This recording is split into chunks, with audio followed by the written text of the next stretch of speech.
ataque, lá vai Pizzi, aguenta, finta, Gaetan vai marcar, atirou!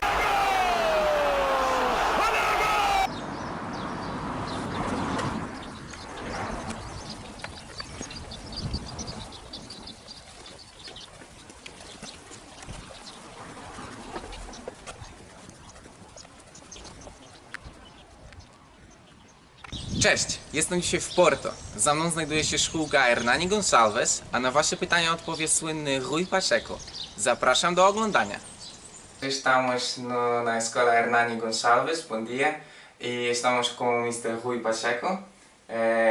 Aqui em Portugal toda a gente sabe que é Rui Pacheco, mas por favor, senhora, apresenta-se por polacos também. Bom dia para os treinadores polacos e todas as pessoas da Polónia que se interessam pelo futebol. É sempre um prazer receber pessoas de outros países que queiram partilhar connosco a formação do futebol, porque o futebol faz-se trocando conhecimentos e as pessoas evoluem assim. E eu sou treinador de futebol do quarto nível, digamos que é o nível mais elevado que existe aqui em Portugal. Sou professor de Educação Física e mestre em Ciências do Desporto pela Faculdade de Desporto da Universidade do Porto. Sou professor de Educação Física numa escola pública também. Sou formador da Federação Portuguesa de Futebol, da Associação de Futebol do Porto também. Já fiz formação a nível internacional em vários países, em Espanha, em França, em Itália, no Dubai, no Chile, e em Portugal estou sempre a fazer, de maneira que na próxima semana irei estar no Congresso Nacional de Treinadores também, de futebol. No dia 10 de junho vamos fazer uma formação também aqui para todos os treinadores em Portugal. E há cerca de 16 anos que, conjuntamente com o professor Hernani Gonçalves, formamos aqui uma escola de futebol que neste momento penso que, tirando as escolas de futebol dos ditos grandes clubes, se calhar somos a escola de maior referência a nível nacional, a nível de formação de jovens, pois temos cerca de 500 jovens praticantes neste momento aqui connosco. E eu e o meu amigo Mateus, nós queremos desenvolver o futebol na Polónia, na categoria sub-8, sub-12. E eu já li no teu livro Aprender a Jogar no Jogo, que é o período sub-8, sub-12, é mais importante no processo do treino. E poder explicar-nos porquê? O que as pessoas pensam sobre isso é que essa é uma fase muito importante a nível do desenvolvimento do sistema nervoso e da aprendizagem das habilidades, e que, sendo esse um período ótimo de aprendizagem devido a esses fatores biológicos do nosso funcionamento, que será fundamental que nessas idades nós possamos transmitir um conjunto de conteúdos que os jovens mais rapidamente estão receptivos a aprender do que se forem idades mais tarde. De maneira que nós aprendemos sempre durante toda a vida, mas há períodos em que de facto será muito importante que de facto eles os adquiram e que passem por essas experiências. E entre os 8 e os 12 anos é um período que nós chamamos a idade de ouro da aprendizagem, em que de facto devemos ter conteúdos próprios, direcionados para que eles possam desenvolver e evoluir, para que possam aprender melhor. Agora, isso não basta ser a idade de ouro da aprendizagem se não houver uma prática sistemática da modalidade. Ou seja, nós aprendemos muito através da prática do futebol. Eu estive aqui há dias num congresso em Santiago de Compostela e estive com um treinador do Gotemburgo que dizia que se o Messi tivesse nascido na Suécia não era o jogador que é hoje.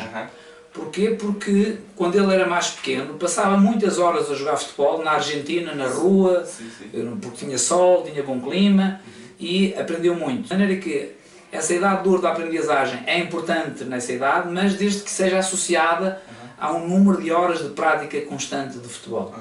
E neste momento o que se nota é que não há muita evolução do nível técnico dos jogadores, porque os jogadores jogam poucas horas.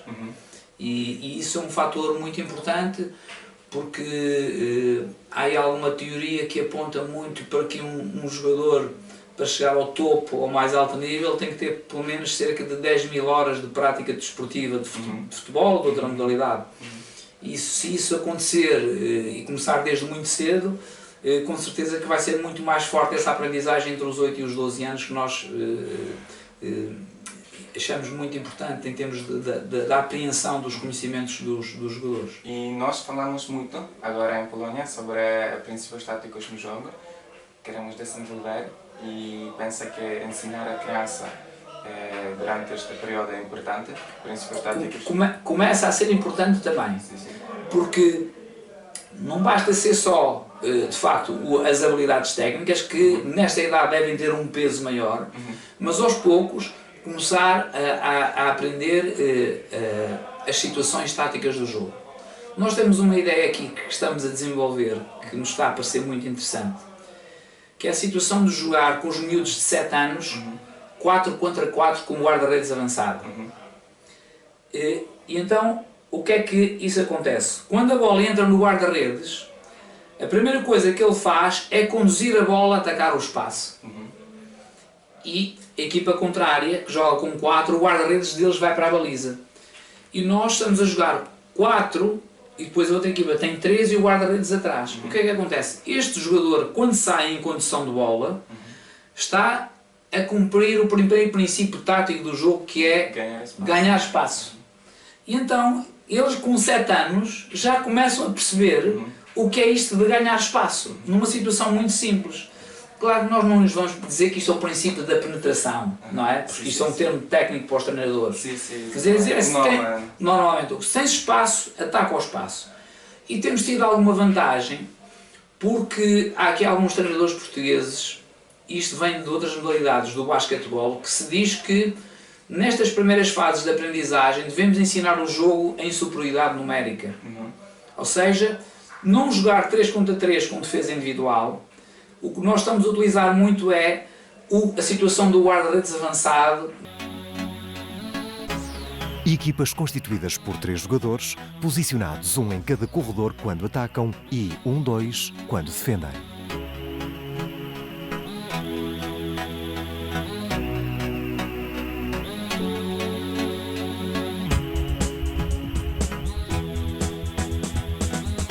A área de jogo é de 20 por 15 metros, com balizas de 2 por 1 metro e com 3 corredores. Na equipa em posse de bola, o guarda-redes transforma-se num atacante, guarda-redes avançado.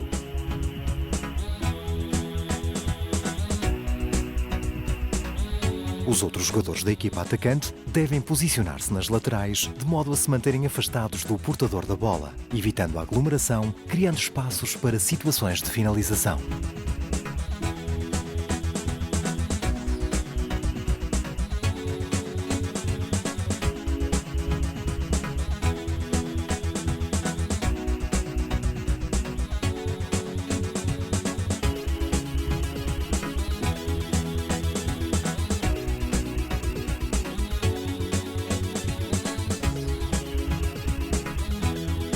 Após a marcação de um golo, os jogadores das duas equipas rodam uma posição.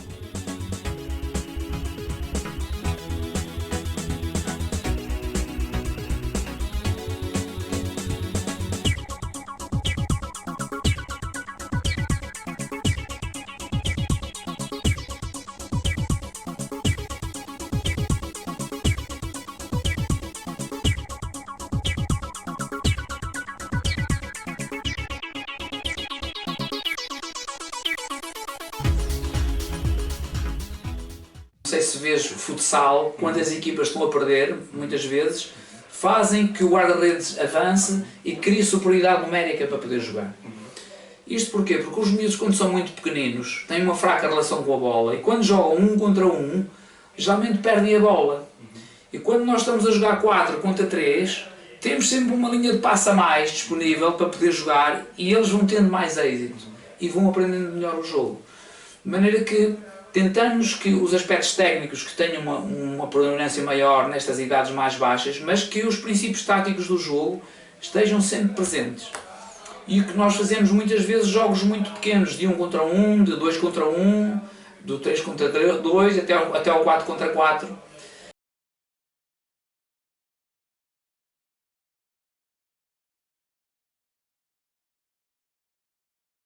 E depois temos uma progressão pedagógica que nós estamos a utilizar, que jogamos o 4 contra 4 com um guarda-redes avançado até aos 7 anos, até aos 9 anos jogamos 5 contra 5 já com o guarda-redes fixo, e depois até aos 12 anos jogamos o jogo 7 contra 7, e nós este ano, no ano passado, começamos uma experiência nos sub-13 no jogo 9 contra 9.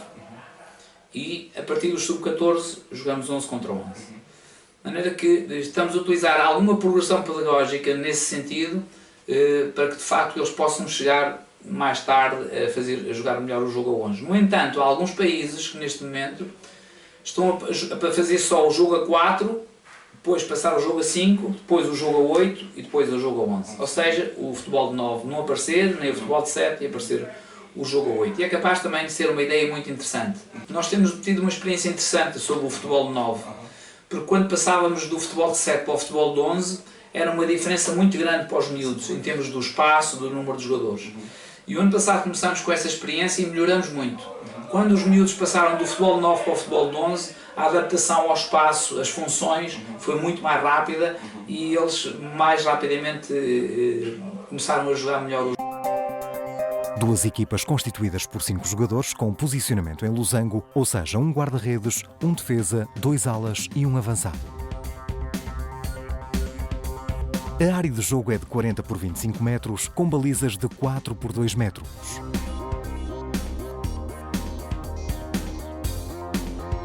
Cada equipa deverá ocupar racionalmente o espaço de jogo, de modo a evitar a aglomeração em torno da bola.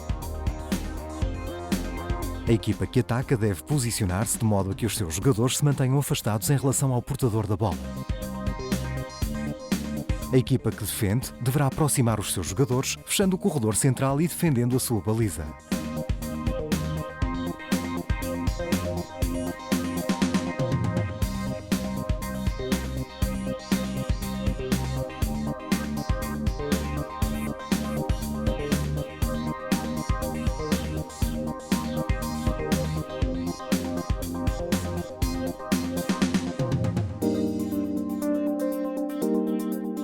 Após a marcação de um golo, todos os jogadores das duas equipas rodam uma posição relativamente à posição inicial, no sentido dos ponteiros do relógio.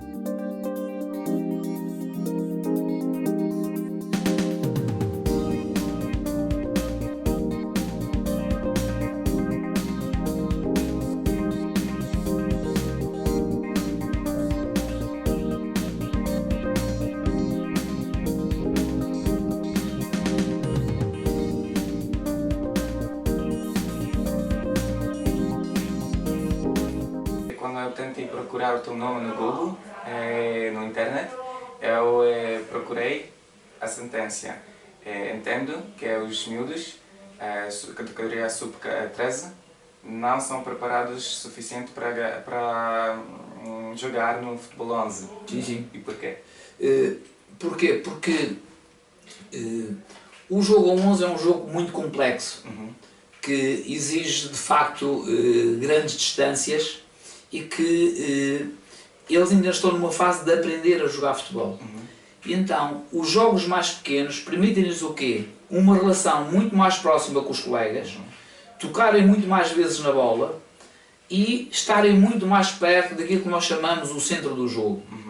O centro do jogo é aquilo que nós dominamos num determinado momento. Se estivermos a filmar o jogo e pararmos a imagem, o centro do jogo são, digamos assim, os 3 jogadores de cada equipa que naquele momento poderão atuar junto da bola. Mais perto da bola, não? Mais perto da bola. E então, quanto mais, eles ainda estão numa fase muito cedo de aprendizagem, os sub-13, da maior parte dos clubes. E então, não temos que ter pressa de eles passarem por essas situações em que são solicitados muitas mais vezes a estarem no centro do jogo, porque quem está no centro do jogo tem que estar mais atento às tomadas de decisões táticas. Porque, vamos supor que a bola está do lado esquerdo e o centro do jogo está ali colocado. Se for um jogo de futebol de 11, os jogadores que estão aqui do lado direito estão muito fora, desaliados do jogo. Então, quanto mais jogadores nós tivermos, mais gente estamos fora da tomada de decisão do jogo. Exatamente. E então, não devemos ter pressa de chegar ao jogo a 11. Devemos ter calma, porque a maior parte dos pais e muitos dos treinadores querem que eles joguem futebol de 11. Mas depois o que é que nós vamos ver e a experiência que nós fizemos? Fizemos uma experiência com os jogadores a jogar futebol de 7 e a jogar futebol de 11, mais ou menos com as mesmas idades. E o que vimos é que o número de contactos da bola triplica 3 vezes mais para um jogador quando joga a 7 do que joga a 11. O número de passes mais do que duplica, etc, etc. Ora, isso repetido pelo número de treinos e pelo número de jogos ao longo do ano inteiro, proporciona uma aprendizagem de facto muito maior. E a ideia é que só algumas equipas é que têm jogadores sub-13 que estão preparados para jogar futebol de 11. Que são aqueles que têm os jogadores muito mais desenvolvidos. Aqui em Portugal pode eventualmente o Futebol Clube do Porto, ou o Benfica, ou o Sporting, porque tem jogadores muito mais já desenvolvidos. Mas a maior parte das equipas, como a minha escola e os outros clubes aqui, não. Porque são jogadores ainda muito débeis do ponto de vista da aprendizagem do jogo e precisam ainda de situações que lhes permitam aprender muito mais. E estas induzem muito mais a aprendizagem do que o jogo 11. De maneira que houve um senhor que faleceu agora, que é o senhor Horst Wein, alemão, que dizia que muitas vezes que o futebol de 11 foi um cancro, algo que veio matar o desenvolvimento do futebol junto dos mais pequenos, com a pressa de nós pomos os miúdos a jogar futebol de 11 muito rapidamente. E então a ideia é que deve haver etapas, porque eles vão ter depois muito tempo para jogar futebol de 11. Muito tempo. Agora, quer dizer, a partir dos 14 aos 15 vão jogar futebol de 11 até aos 35, vão ter 20 anos para jogar futebol de 11. Enquanto os jogos mais pequenos vão ter muito pouco tempo. E esta nossa ideia também tem a ver com aquilo que as pessoas mais antigas jogavam. Com certeza na Polónia, aqui em Portugal, quando não havia campos de futebol, o que é que as pessoas faziam? Faziam pequenos jogos, que se encontravam na rua, jogos de 4 contra 4 ou 5 contra 5, em que tocavam muitas vezes na bola e atacavam muitas vezes, defendiam muitas vezes, aprendiam muito mais. Porque os jogadores muitas vezes aprendem sem lá estar o treinador. Através de tentativas e erros, porque às vezes alguns treinadores são mais destreinadores do que treinadores. Porque querem condicionar o jogo para aquilo que eles querem, não para aquilo que os miúdos querem fazer. E muitas vezes não os deixam fazer aquilo que eles pretendem fazer. Eu vou-lhe dar um exemplo. Eu era treinador do Futebol Clube do Porto e joguei contra o Sporting aqui no Futebol Clube do Porto. E o Quaresma, que é um jogador muito habilidoso do futebol português e da seleção nacional, é um miúdo que é de raça cigana, que existe muito também na Roménia, mas que era um miúdo na rua. Ele tinha uma capacidade técnica individual incrível. Porque ele driblava para dentro, driblava para fora, driblava do calcanhar. E eu jogava do lado direito. Eu troquei 3 vezes o defesa esquerdo que eu tinha, meti um, porque disse bem, o problema é do meu defesa. Depois meti outro, não resultou. Depois meti outro, não resultou. Não, o problema é que ele foi habituado a jogar com grande criatividade, a driblar, a fintar, sem ser coartado muito pelos treinadores. E se nós conseguirmos ter espaço para que eles possam fazer isto, vamos ter jogadores bons. E a Federação Belga está a ter, não sei se está a par ultimamente, resultados muito bons também com isso, porque mudou também a sua estratégia a nível nacional sobre a aprendizagem do jogo de futebol, que eles chamam muito a festa e a criatividade no jogo. E isso tem aparecido e tem-se visto o Lukaku e estes jogadores e a própria seleção belga, com jogadores com um nível que... E a Bélgica é um país pequenino, não tem muita gente, não é? Grupos constituídos por 2 jogadores com uma bola.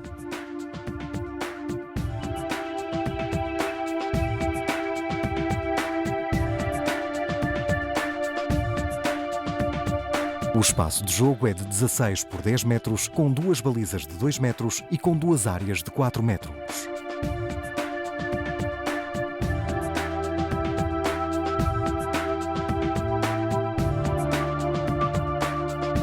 Jogo 1 contra 1, onde o atacante deverá procurar ultrapassar o opositor, recorrendo à simulação com mudança de direção, de velocidade e ao drible, de forma a ultrapassar o defensor e a poder finalizar dentro da área adversária.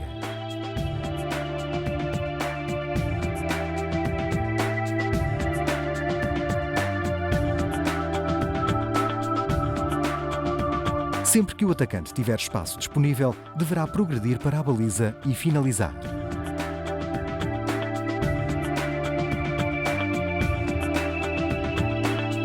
O exercício desenrola simultaneamente em vários campos e, após 3 minutos, o jogador que ganhou sobe um campo e o que perdeu desce um campo, de forma a promover o equilíbrio competitivo entre os jogadores.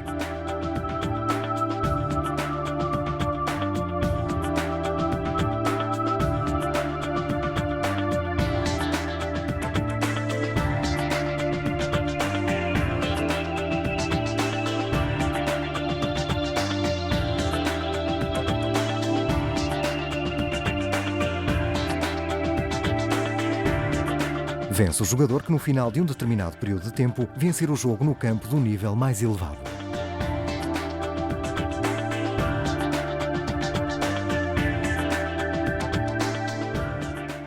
E tomar a decisão, porque disseste muito sobre tomar a decisão, é muito importante e como podemos desenvolver as crianças e a maneira no treino. Sim. O que eu costumo dizer é que o futebol é um jogo fundamentalmente decisional. Em todos os momentos, os jogadores estão a tomar decisões. Se tu reparares um jogo de futebol de uma equipa sénior tem 90 minutos, um jogador pode ter a bola vai lá 2 minutos. O que é que faz os outros 88 minutos? Toma decisão, coloca-se, reposiciona-se, vê o que é que tem que fazer, de maneira que o jogo de futebol, ao contrário do que muita gente pensa que é um jogo fundamentalmente de ter muita habilidade técnica e tudo mais, é muito do aspecto de tomar a decisão, de pensar qual a melhor solução para determinadas situações. Daí que seja muito importante nós colocarmos os jogadores perante problemas que eles tenham que tomar decisões, não é? E uma daquelas simples que gostávamos aqui a falar é que está aqui o guarda-redes e não tem ninguém e ele vai passar a bola aqui para um colega. E eu pergunto, essa foi a melhor tomada de decisão? E ele diz, ele estava sozinho, mas diz, mas se tu fizeres assim, se conduzires a bola, tu vais atrair aqui um defesa e neste momento libertas aqui um espaço para jogar. A melhor decisão se calhar é esta. De maneira que a ideia é colocá-los perante situações em que eles tenham que decidir e quando eles decidem mal, utilizamos aqui uma coisa que eu acho importante, que é o feedback interrogativo. Não ser o treinador a dizer, faz assim. Exatamente. Dizer-se assim, o que é que tu fizeste e o que é que tu deverias fazer? Para dar a oportunidade a pensar. A pensar, porque senão o jogador é malandro e obriga-se e fica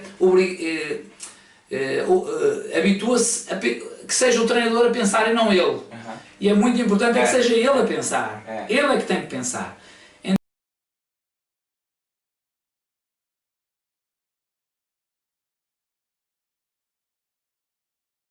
Então, muitos dos feedbacks da intervenção nossa que a gente deve ter, deve ser fundamentalmente por um interrogativo, porque o obriga a tomar a decisão.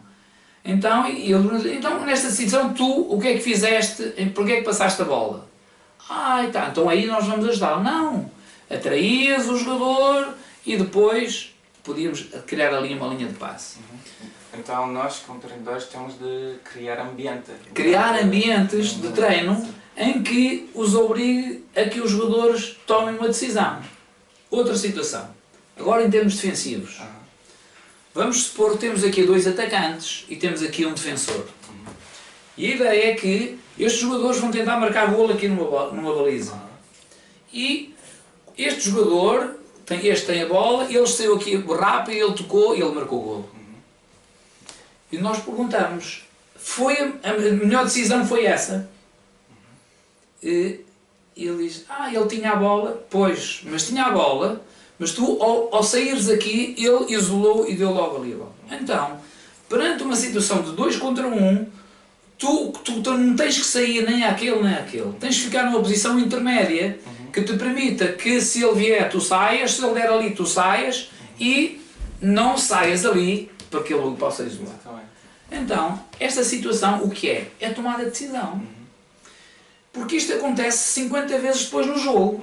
Agora, teremos que fazer primeiro nestas situações mais simples para eles a perceberem, para depois quando chegarem ao jogo atuarem dessa maneira. Então, Muitas vezes o que acontece também, o defensor vai 1 contra 1 e faz um desarme pelo chão e fica no chão.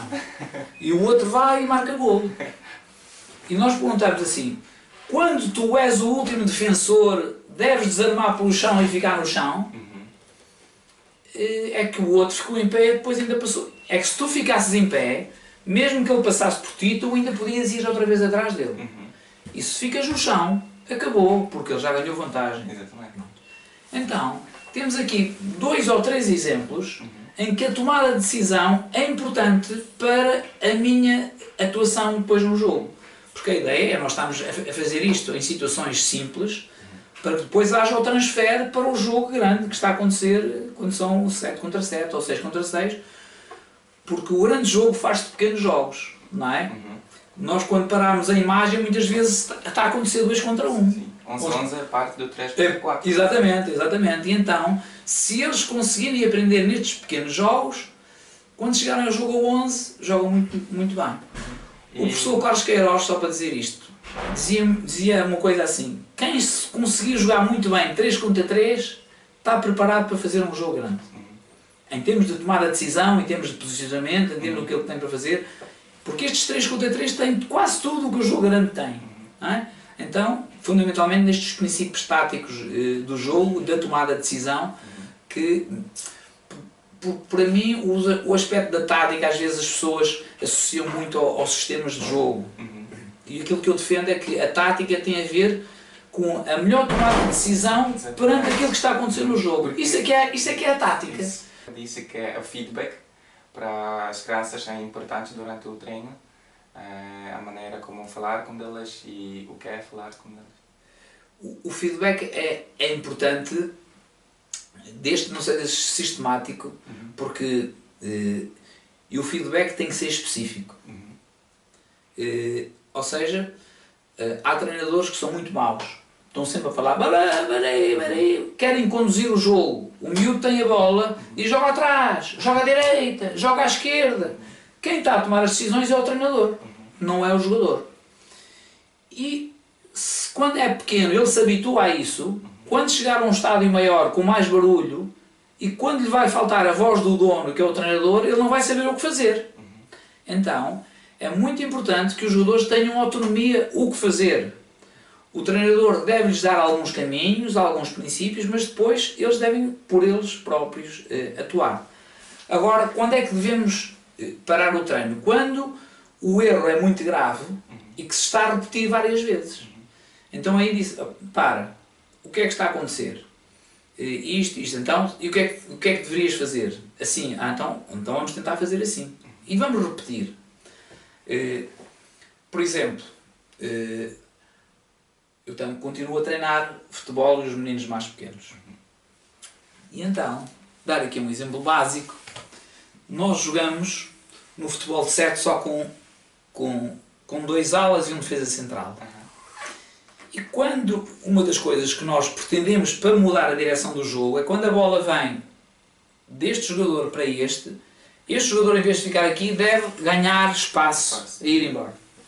E a bola vem, chega a este e este fica aqui, na mesma. E eu paro o treino e digo assim, ó Francisco, que é este, quando a bola vem daqui para aqui, o que é que tu devias fazer? Esqueci-me, tinha que ir embora, vou para ali. Já descobri, não é? Já descobriu. Disse, então vamos repetir o treino, o exercício. Então eu coloco a bola aqui, a bola vem para aqui e ele já foi. Disse, estás a ver como tu já percebeste. Há treinadores que defendem que o treino é só criatividade. E eu acho que não. Senão não é treino. É criatividade, é jogar, não é preciso treinador. Então, eu acho que há alguns princípios que as equipas têm da forma como querem que as equipas joguem. Que vamos intrincar isso numa coisa que nós chamamos de modelo de jogo. em termos de... Pronto. E uma das formas que nós temos quando as nossas equipas joguem é quando a bola vem de um corredor e entra no corredor central, o jogador do lado direito deve procurar profundidade para ir embora. Pronto. E então, estas pequenas coisas fazem-se no treino e quando ele não faz, nós paramos e eu pergunto, a bola veio dali, o que é que devias ter feito? Devia ter aberto. Pronto, então eu vou ver se tu já percebeste. Vamos dar a bola aqui, sem oposição. A bola entra, ele joga e ele vai. Disse, muito bem, é isso que nós queremos fazer.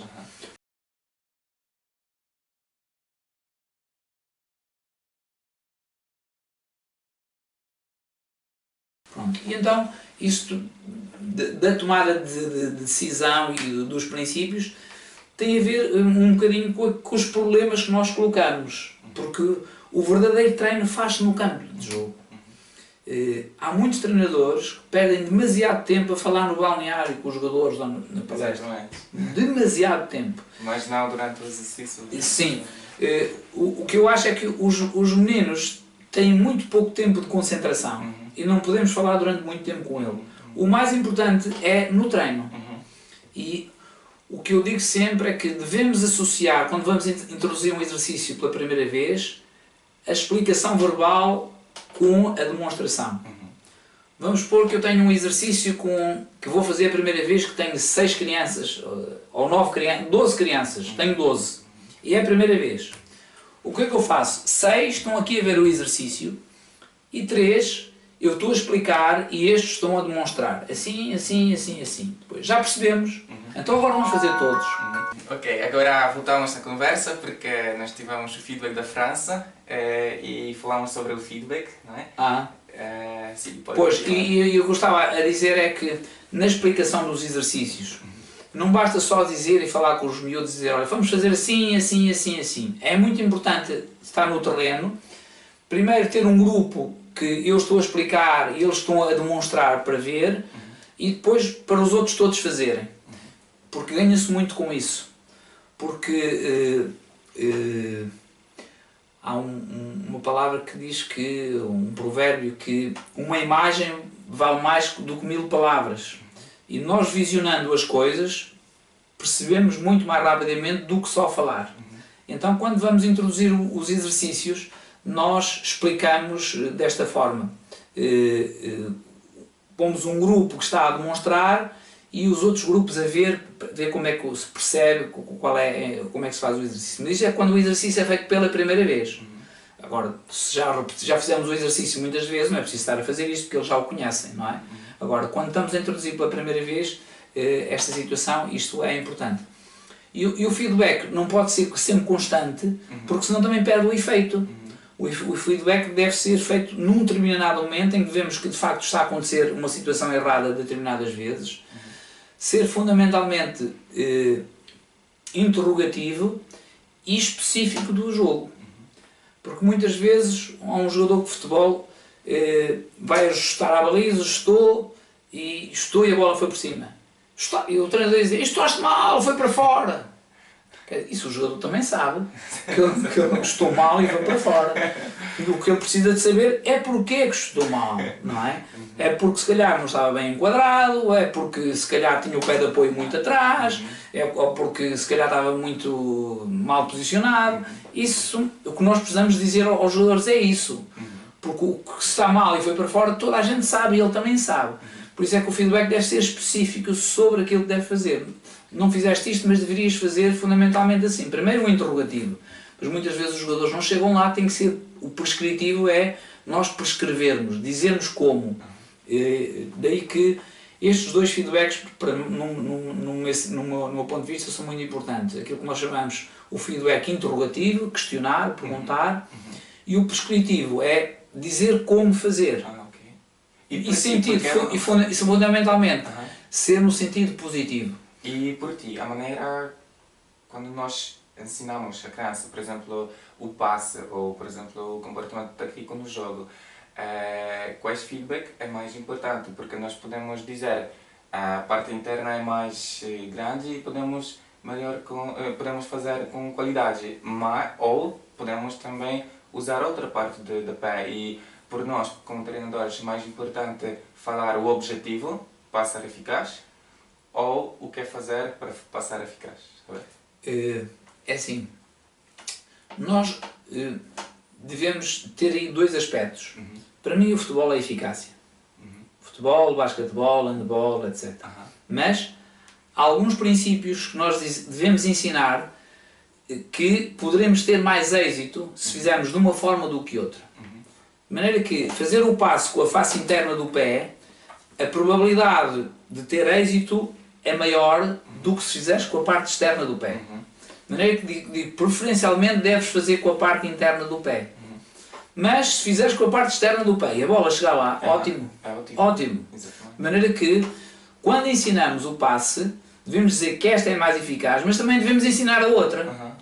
Ensinar com a parte de dentro do pé, ensinar com a parte de fora do pé, ensinar com o pé esquerdo, ensinar com o pé direito, perceber com a parte de dentro do pé, inclusivamente, eu dou aulas de futebol numa escola, para as raparigas, peço para elas dominarem com a planta do pé. E para os mais pequeninos, no início também lhes peço. Porque tem êxito, é muito mais fácil para a bola perceber. Agora, depois, o que é que lhes digo? É que este tipo de recepção não é a mais indicada porque a bola fica ali parada e a nossa ideia é fazer uma recepção já orientada para a frente, para onde queremos jogar. E ali a bola fica quieta. Mas para eles terem êxito no início, é muito bom eles pararem a bola com a planta do pé. Mas, por exemplo, o Quaresma usa muito, não interna. Não, Externa, não é? externa e tem êxito. E quando nós como treinadores falamos só usar interna, não Quaresma. Não. Nós devemos dizer que o passe, há a parte interna, a parte externa, a parte de calcanhar, a do joelho, não sei mais. Não é? O importante é eficaz. Se ele faz com a parte externa e a bola chega, ótimo.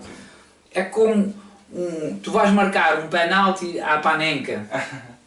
E o jogador vai, tira e marca golo.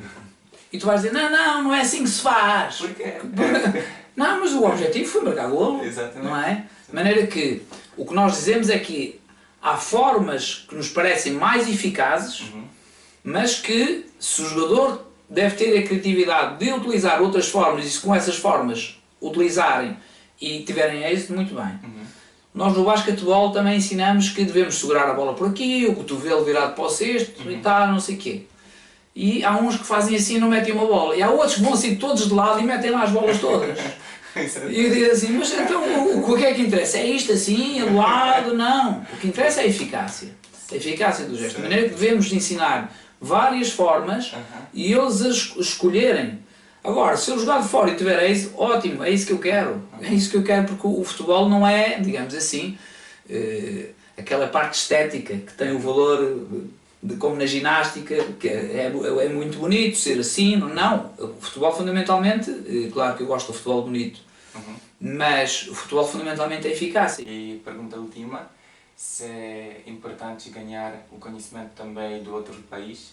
Por exemplo, eu quero trabalhar na Polónia, mas é importante ganhar o conhecimento de Portugal, da Alemanha, da Inglaterra, ou não? Sim, o conhecimento é uma coisa universal. Ninguém é o dono da verdade. Não existe um país que seja bem, é só aquilo é o top, vamos fazer todos igual. Porque depois temos que considerar também as características do povo polaco, de como é que eles são, como é que eles reagem. Pronto. Aqui, Portugal e Espanha, é tudo gente muito alegre, de festa, tal, não sei o quê. Na Polónia, na Alemanha, é gente um bocadinho mais reservada, mais fechada. Por isso nós não podemos ir brincar muito para o treino com eles, que eles não acham muita piada.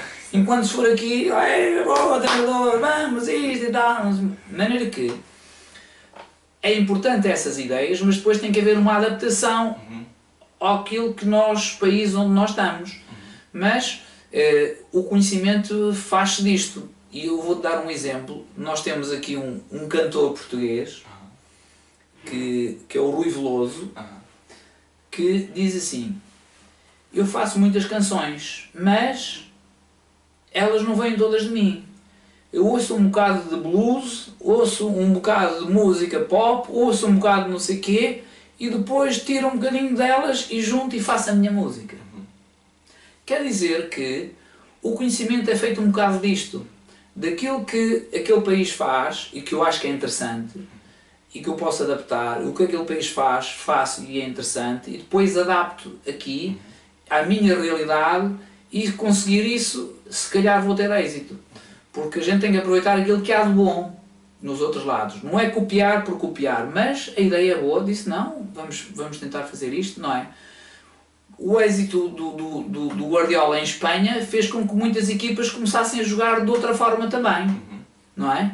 Isso porquê? Porque acharam que a ideia era boa. Agora, essa ideia é boa também se tiver jogadores com o nível que eles têm. Porque muitas vezes a ideia pode ser boa, mas se não tiver jogadores com o nível para fazer aquilo, a ideia já deixa de ser boa. Porque não basta ter a ideia, é preciso que a ideia se consiga adaptar também ao teu nível dos jogadores que tu tens para depois poder respeitar. De maneira que é muito importante o conhecimento que toda a gente tenha e o melhor que a gente possa ir buscar e que nos possa servir ao nosso país. Acho que evoluímos todos muito com isso e acho que esse deve ser o caminho. E neste momento, com a sociedade aberta como está, através da internet, através da ligação dos treinadores, a ligação ou pessoas muito interessadas como tu, que acho que isso pode ser uma mais-valia para o vosso futebol. Ouvir falar com outras pessoas e daquilo que tu vais falar aqui comigo, vais dizer assim, olha, há 4 ou 5 coisas que me interessam e há outras que não me interessam nada. E tu vais aproveitar essas, porque o conhecimento faz-se assim, retirando o que é mais importante e aquilo que não é importante, fora. E isto é importante. E depois fui ali com os espanhóis e recolhi mais isto e isto fora. E eu vou abarcando e vou-me alargando. E o futebol precisa de pessoas com paixão, com gosto pelo jogo, que queiram crescer mais e saber mais. E os melhores treinadores, também, no meu ponto de vista, são aqueles que sabem mais. De maneira que sabem mais porque gostam, vão ver jogos, vêm na televisão, discutem porque é que acontece isto. Isso é interessante. Every year, a new group of international management professionals gathers in Maastricht to begin a year-long journey in what some people call the pressure cooker. They come and learn how to manage a workforce consisting of dozens of different nationalities in a rapidly changing environment. With fast economic growth in, among others, Brazil, China, India, Indonesia, Russia, South Africa, and Vietnam, they know that multicultural differences are in play, and their management capabilities are challenged even more.